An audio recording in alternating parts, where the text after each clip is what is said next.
राधे राधे दोस्तों, स्वागत है आप सभी का राधा रानी के छोटे से यूट्यूब चैनल पर। दोस्तों आज हम बात करेंगे शिवरात्रि की। आप सभी को पता होगा प्रत्येक महीने के कृष्ण पक्ष में जो भी 14 का दिन आता है उस दिन हम शिवरात्रि बनाते हैं। वैसे तो जो साल में दो बड़ी शिवरात्रि आती हैं, फाल्गुन महीने में और सावन महीने में, ये दो बड़ी मेन शिवरात्रि होती हैं। लेकिन प्रत्येक महीने भी छोटी शिवरात्रि आती हैं। हम प्रत्येक महीने की 14 को भी शिवरात्रि का दिन की तरह ही बनाते हैं। तो जैसे कि आषाढ़ मास चल रहा है और आषाढ़ मास में जो कृष्ण पक्ष का 14 दिन है वो पड़ रहा है 23 तारीख को। 23 जून 23 तारीख को रात को 10:09 से 24 तारीख को अगले दिन शाम को 6:20 तक शिवरात्रि का समय रहेगा। तो जिस भी रात को शिवरात्रि का समय रहता है उसी दिन हम शिवरात्रि के रूप में बनाते हैं। यानी कि इस महीने जो 23 जून को शिवरात्रि पड़ रही है। तो सबसे पहले दोस्तों शिवरात्रि की पूजा की बात करते हैं। शिवरात्रि की पूजा भी प्रत्येक अन्य पूजा की तरह आम पूजा होती है। आपको सुबह नहा धोकर स्नान आदि कर कर सबसे पहले अगर आप मंदिर में जाते हैं या अपने घर में पूजा करते हैं तो बहुत अच्छी बात है। अगर आपसे बन पड़े तो शिवरात्रि के दिन आप अपने घर के किसी भी गमले में तुलसी के अलावा किसी भी गमले में मिट्टी के शिवलिंग का ज़रूर निर्माण करें और उस दिन मिट्टी के शिवलिंग की पूरी विधि पूर्वक पूजा करें। मिट्टी के शिवलिंग को स्नान कराएं पंचामृत से, दूध दही शहद घी इत्यादि फूल चढ़ाएं, बेलपत्र धतूरा जो भी आपको मिल सके आप वो चढ़ाएं। कोई भी आप फूल चढ़ा सकते हैं केतकी के फूल के अलावा। इसके अलावा आप उनको कपड़े के रूप में जनेऊ चढ़ाएं। उसके अलावा आप इत्र सेवा करें शिवलिंग की, फल चढ़ाएं, फूल चढ़ाएं, धूप दिया आदि करके शिव जी की आरती करें, शिव स्तुति करें, शिव चालीसा पढ़ें। जैसा आपसे समर्थ बन सके आप वो पूजा कर सकते हैं। इसके अलावा शिवरात्रि के व्रत के दिन आप पूरा दिन उपवास करके एक समय भोजन खाइए रात के समय, और वो भी भोजन आपका बिना नमक का मीठा होना चाहिए। ये अपनी इच्छा के अनुसार होता है। वैसे तो शिवरात्रि के व्रत वाले दिन नमक नहीं खाते, लेकिन आप अपनी इच्छा के अनुसार जैसे पहले मीठा खाकर फिर कुछ समय बाद नमक का भोजन खा सकते हैं अगर आपकी शारीरिक क्षमता नहीं है तो दोस्तों इस वीडियो में हम जो मुख्य बात करेंगे वो बात करेंगे शिवरात्रि के व्रत कथा की। कोई भी व्रत जो होता है वह कथा के बिना अधूरा माना जाता है। हम कोई भी व्रत करते हैं चाहे वह शिवरात्रि का हो या प्रदोष का हो या एकादशी का हो या किसी भी चीज़ का व्रत हो, हमें एक बार कथा एक समय में ज़रूर सुननी चाहिए। कथा सुनने से हमारा व्रत जो है वो पूरा हो जाता है और जो उसका पुण्य होता है वो हमें और ज़्यादा मिलता है। तो अभी हम बात करेंगे शिवरात्रि की व्रत कथा की। तो दोस्तों व्रत कथा सुनने से पहले अगर आपको मेरी वीडियो अच्छी लगे तो प्लीज़ मेरी वीडियो को लाइक कीजिएगा, चैनल को सब्सक्राइब कीजिएगा, वीडियो को शेयर कीजिएगा। एक समय की बात है एक नगर में एक शिकारी रहता था। शिकारी जो था वह जंगलों में जाकर हिरण का, शेर का या अन्य जानवरों का शिकार कर कर अपने बच्चों का, अपने परिवार का पेट भरता था। उसका यही रोज़ का नित्य नियम कार्य था कि वह जंगल में जाता, शिकार करता और अपने परिवार का लालन पोषण करता था। लेकिन शिकारी के ऊपर एक साहूकार का बहुत बड़ा कर्जा था जो वह चुका नहीं सका। एक दिन साहूकार ने शिकारी को बुलाया अपने पास और उनसे कर्जे की बात करी कि कब तक तुम मेरा कर्जा पूरा कर पाओगे, और साथ ही साथ शिकारी को यह भी आदेश दिया कि तुम आज के दिन मेरे यहाँ कारावास में बंदी रहोगे। साहूकार के आदेश पर शिकारी को पूरे आधे दिन के लिए कारावास में बंदी कर दिया और साहूकार से पूछा कि कब तक मेरा कर्जा उतरेगा। तो शिकारी ने साहूकार को बोला कि मुझे एक दिन का समय दे दीजिए, मैं आपका सारा कर्जा पूरा कर दूंगा। तो शिकारी की यह बात सुनकर साहूकार ने शिकारी को जेल से बाहर निकाला और उसको एक दिन की छूट दे दी, एक दिन का समय दे दिया। लेकिन जिस समय शिकारी को साहूकार ने जेल में बंद किया था वहाँ शिव मठ था और उस दिन 14 का दिन था, शिवरात्रि का दिन था। उस दिन शिव बाबा का जो है भोले बाबा का भजन कीर्तन हो रहा था। तो सारा दिन जो शिकारी था जेल में बैठकर भोले बाबा का भजन कीर्तन सुन रहा था। जब साहूकार ने शिकारी को छोड़ा और अगले दिन शिकारी जंगल में गया वापस शिकार करने के लिए, तो शिकारी को कोई शिकारी नहीं मिला, कोई भी शिकार नहीं मिला उसको। तो शिकारी बहुत दुखी हुआ कि मैं क्या अपने घर लेके जाऊं बच्चों को खाने के लिए, और मेरे को एक ही दिन की मोहलत मिली है, मैं कैसे साहूकार का कर्जा उतारूं। तो सारा दिन निकल चुका था, शाम हो चुकी थी, दिन छिपने वाला था, अंधेरा हो चुका था। तो शिकारी ने सोचा क्यों ना आज की रात जंगल में ही निकालूं ताकि जंगल में ही कुछ खाने को मिल जाए। तो शिकारी ने यह सोचकर जंगल में ही रात बिताने का फैसला किया। शिकारी जब रात बिताने के लिए जगह ढूंढने लगा तो उसे एक तालाब के किनारे एक बेल का वृक्ष मिला। शिकारी ने सोचा कि यही मेरी जगह है, यही मैं रात अपना बिताऊंगा। तो बेल के वृक्ष पर चढ़ने के लिए शिकारी ने कुछ टहनियाँ तोड़ ली। उस समय उस दिन शिकारी को पता नहीं था, आकस्मिक चौदस का दिन था, तो शिवरात्रि का दिन था, चौदस का दिन था। तो शिकारी ने जब पेड़ पर चढ़ने के लिए टहनियाँ तोड़ी तो उसी बेलपत्र के पेड़ के नीचे एक शिवलिंग बना हुआ था, जो कि बेल के वृक्ष से ढका हुआ था। लेकिन शिकारी को नहीं पता था कि शिवलिंग नीचे बना हुआ है। शिकारी ने पेड़ पर चढ़ने के लिए जो टहनियाँ तोड़ी, टहनियों का रास्ता बनाया। आकाश में कुछ वही टहनियाँ शिवलिंग पर गिर चुकी थी और उसके कुछ पत्ते भी शिवलिंग पर गिर चुके थे बेलपत्र के। तो अनजाने में ही सही शिकारी की दिन शाम का समय था और पूजा का जो समय था वह होने वाला था। तो शिकारी की जो मतलब अनजाने में ही एक पहर की पूजा हो चुकी थी और शिकारी ने, क्योंकि सारा दिन से कुछ खाया भी नहीं था, वह भूख से विलुप्त हो रहा था।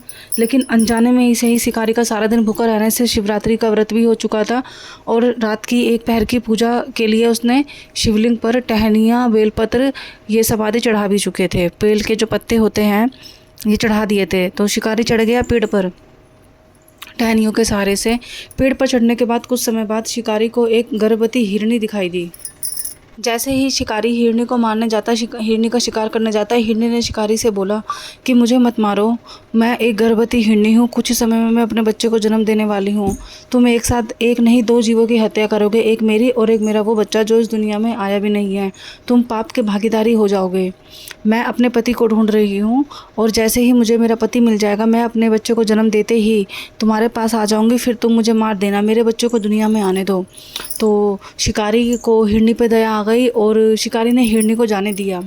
हिरनी इतना कहकर जो जंगल की झाड़ियाँ थी उसमें विलुप्त हो गई, जंगल की झाड़ियों में गायब हो गई।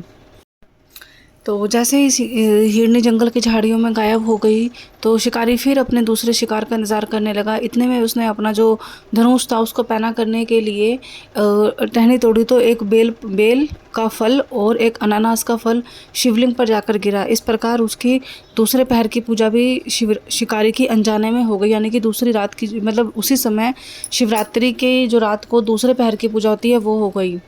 और थोड़ी देर बाद शिकारी को एक दूसरी हिरनी दिखाई दी। तो शिकारी ने उसको भी मारने के लिए प्रयत्न किया, धनुष उठाया, अपना बाण उठाया और हिरनी को मारने चला। तो हिरनी ने बोला, नहीं मुझे मत मारो, मैं अपने हिरण को ढूंढ रही हूँ। अभी अभी हम लोग साथ हुए हैं और वह कहीं गायब हो चुके हैं और मैं उनको ढूंढ रही हूँ। जैसे ही मुझे मेरा हिरण मिल जाएगा मैं एक बार उनसे भेंट करके फिर मैं तुम्हारे पास आ जाऊँगी और तुम चाहे तो मुझे मार देना। तो शिकारी ने सोचा कि चलो कोई बात नहीं। शिकारी ने उस हिरनी की बात सुनकर भी उसको जाने दिया, क्योंकि उसने हिरनी जो थी उसने कहा था मुझे अपने हिरण से मिलना है और मैं एक बार उनसे मिलकर तुम्हारे पास अवश्य ही आ जाऊंगी, फिर तुम मुझे मार देना और जो चाहो करना चाहो कर सकते हो। तो हिरनी की ये बात सुनकर शिकारी ने उस हिरनी को भी छोड़ दिया। उसके बाद थोड़ी देर बाद जो था शिकारी को हिरनी और हिरनी के कुछ बच्चे साथ जाते हुए दिखे। तो शिकारी ने सोचा कि अब तो मैं इसे ज़रूर मारूंगा, अब तो मैं इसे बिल्कुल नहीं छोड़ूंगा। तो शिकारी ने पूरी तैयारी कर ली थी हिरनी और हिरनी के बच्चों को मारने के लिए। तो जैसे ही हिरनी के बच्चों को मारने लगी तो हिरनी रोने लगी, हाथ जोड़कर बोलने लगी शिकारी से कि मुझे मेरे बच्चों को मेरे पति के पास मेरे बच्चों को छोड़ने दो, मेरे बच्चों का कोई दोष नहीं है। अगर तुम मारना चाहते हो तो मुझे मार देना, लेकिन मेरे बच्चों को जीवन दान दे दो। तो राजा जो शिकारी था वो हंस पड़ा। शिकारी बोला कि मैं ऐसे अपने सारे शिकारों को छोड़ दूंगा तो फिर मैं तो भूखा ही रह जाऊंगा।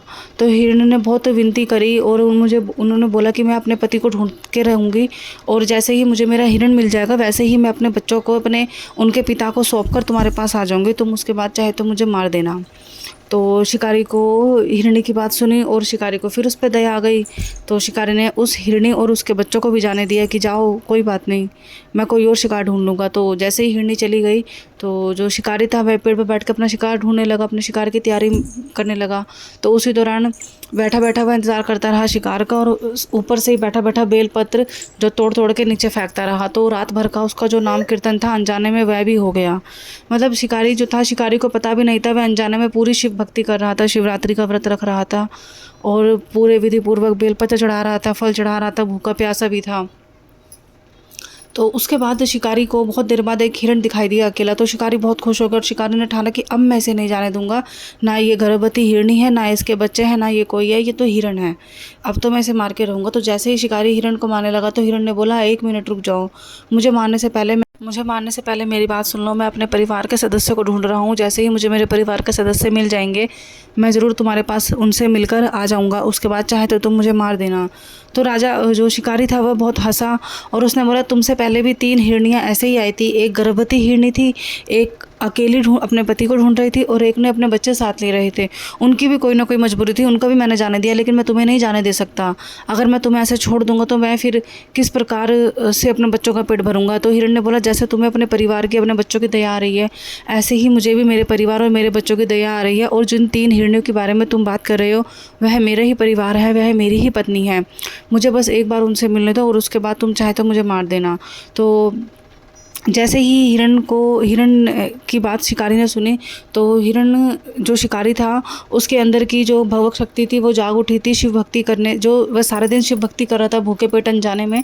तो शिव भक्ति और भगवत शक्ति उसके अंदर जाग चुकी थी और उसने अपने हिरण को भी बिना सोचे समझे जाने दिया और उसने भोले बाबा से प्रार्थना करी, माफ़ी मांगी कि मैं आज से शिकार छोड़ दूंगा और जो ये बेजुबान जानवर जंगल में होते हैं इनको मारकर, इनका शिकार करके अपने परिवार का भरण पोषण करना बंद कर दूंगा। मैं बेजुबान जानवरों को नहीं मारूंगा, किसी के ऊपर हत्या नहीं करूंगा, किसी का दिल नहीं दुखाऊंगा।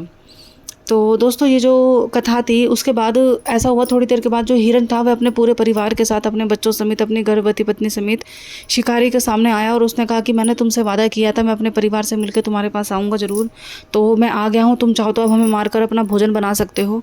तो जो शिकारी था, शिकारी ने हिरण को जाने दिया और तीनों को, उसके परिवार को भी और हिरण को भी जीवन दान दिया। तो जो शिकारी के इस जो त्याग था उस त्याग से भोले बाबा बहुत प्रसन्न हुए, उन्होंने उसको भगवत शक्ति प्राप्त कराई, शिकारी को एक नया, मतलब एक नई, अंदर से एक नई शक्ति, नया जीवन एक तरीके से भोले बाबा ने उनको, उस शिकारी को प्राप्त कराया। तो दोस्तों यही थी हमारी कथा। और उसके बाद जो शिकारी था वह शिव भक्ति में लीन हो चुका था, वह प्रत्येक 14 की शिवरात्रि का व्रत रखता था, बिना जंगल में शिकार किए मेहनत करके अपने जो बच्चों का, परिवार का पेट भरता था।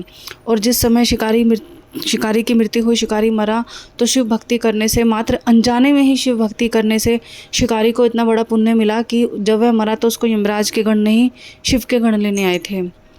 तो दोस्तों यही थी हमारी छोटी सी कथा जो शिवरात्रि की थी। तो ऐसा कहते हैं, देखो अनजाने में ही सही, शिवरात्रि के दिन शिकारी ने पूजा करी तो उसको भी उसका फल मिला।